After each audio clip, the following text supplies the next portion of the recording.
Good Morning Business, le grand entretien. Il est 8h19 et notre invité, c'est donc Thierry Mandon, secrétaire général du Conseil national du commerce. Bonjour. Bonjour. Conseil national du commerce qui, après 9 mois de travaux auprès de 1200 professionnels du commerce, a fait des propositions retenues par la ministre Olivia Grégoire. On les a largement présentées ce matin. On va commencer par ce qui vraiment est la plaie de l'économie française, c'est la tracasserie administrative. Ça vaut aussi pour les commerçants. Qu'est-ce que vous avez proposé de simplifier dans ce domaine?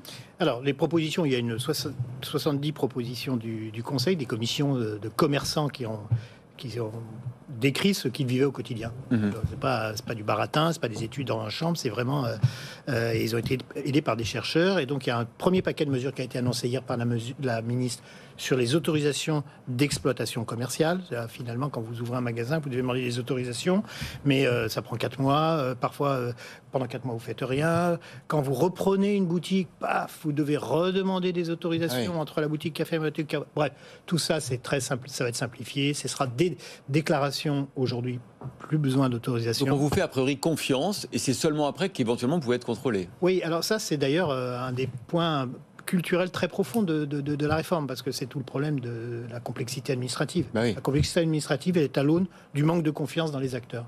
Si on fait confiance aux acteurs, si on contrôle a posteriori et pas a priori, ça marche mieux. C'est un peu l'idée de ces premières mesures. Alors il y en aura d'autres, il y en aura d'autres sur le dimanche, il y en aura sur les documents administratifs. Il y a environ un peu plus d'1 millier de documents administratifs que doivent remplir les commerçants pour plein de choses, et après que les commerçants, tout ça va être simplifié dans un premier temps grandement. Il va y en avoir 1 ou 2 pré-remplis par l'administration, supprimés ensuite. Enfin, il y a beaucoup de mesures de simplification. La ministre est très... Thierry Mandon, ça fait beaucoup d'espoir pour les commerçants, à juste titre. La simplification, vous, c'est votre passion. Enfin, vous faites ça depuis des années. Vous avez été secrétaire d'État à la réforme de l'État et de la simplification. On se souvient quand vous étiez avec Guillaume Poitrinal à la présidence du Conseil de la simplification.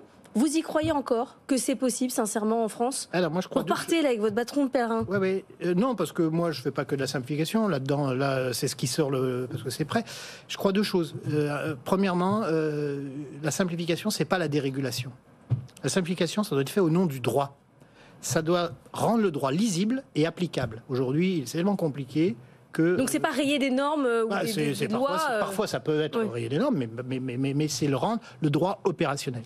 Donc ça, c'est la première chose. La deuxième chose, c'est que je pense qu'il faut d'abord arrêter de produire du mauvais droit avant que de traiter le mauvais droit existant. Il faut traiter les flux, c'est-à-dire d'une certaine manière, il faudrait que le Parlement trouve des procédures qu'il légifère moins pour légiférer mieux, avant que de s'attaquer au stock de mesures. Mais c'est possible, ça bah oui, c'est tout à fait possible. Il suffit de regarder à l'étranger. Il y a des pays, prenez l'Allemagne, l'Angleterre, les Pays-Bas, la Suède. Tout le monde a des modèles et qui fonctionnent. Et je pense que l'enjeu sur la simplification, dans les années qui viennent, c'est au moins de s'attaquer autant au flux, aux nouvelles normes, qu'au stock. Et pour revenir au CNC, c'est exactement ce qu'on fait. On a, dépendamment de la simplification, on a un gros travail actuellement sur quelque chose qui s'appelle le décret tertiaire. C'est les économies d'énergie auxquels sont contraints par la loi les commerçants dans les années qui viennent. Notamment, il y a des premières mesures qui ont été en place, c'est d'éteindre, par exemple, les vitrines, des choses comme ça.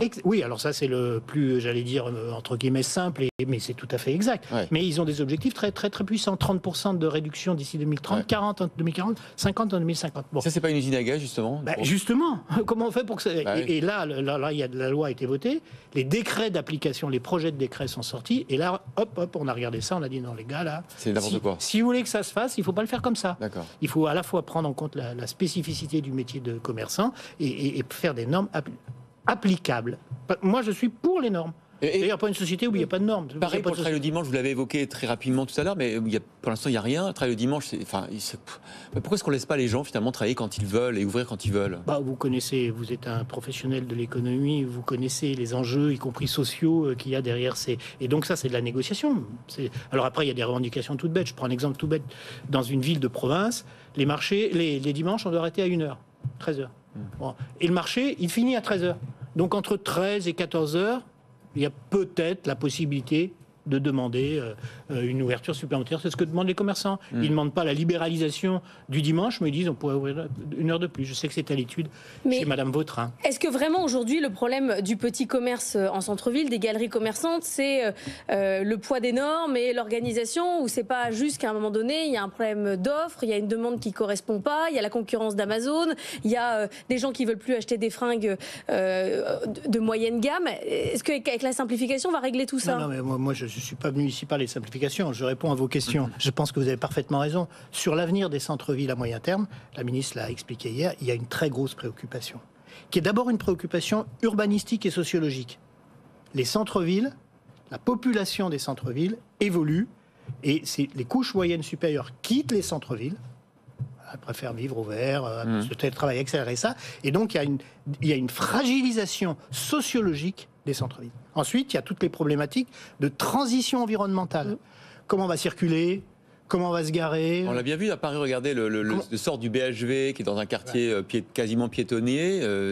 Tout ça n'est pas pensé en amont. Donc voilà, deuxième type de difficulté. Troisième type de difficulté, la marchandisation des centres-villes. Il n'y a plus un parking gratuit dans les centres-villes, payé. Et c'est cher. Donc, quatrième problème, c'est de sortir le digital. la voiture.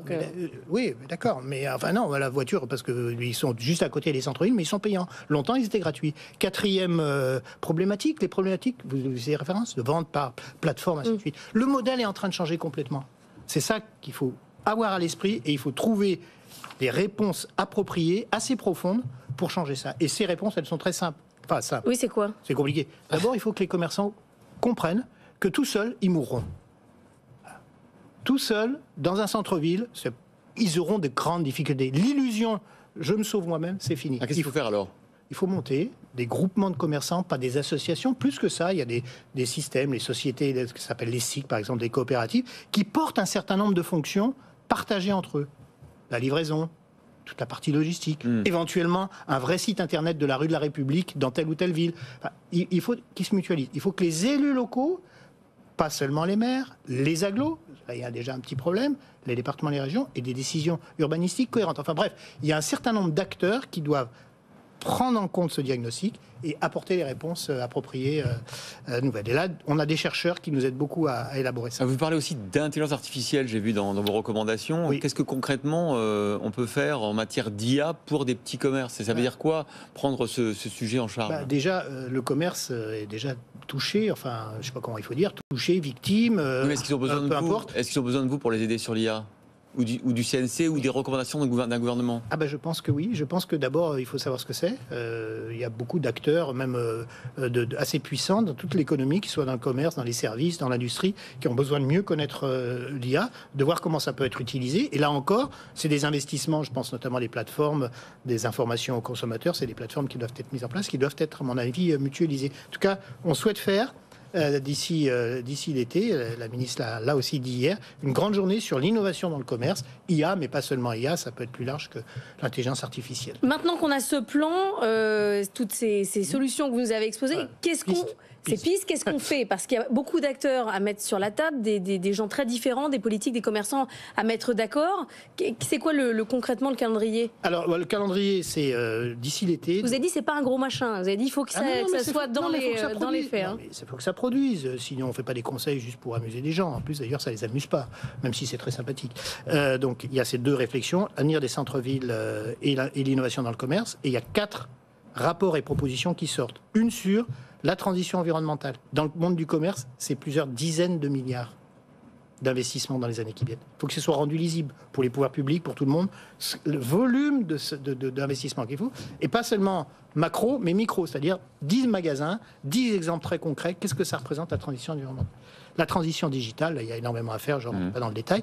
L'ancrage dans les territoires, c'est la question des centres-villes. Puis aussi un truc tout bête dont on ne parle jamais, la question des ressources humaines et de l'emploi. Aujourd'hui, c'est un gisement d'emploi, le commerce. Ils ont aussi des difficultés à trouver des salariés.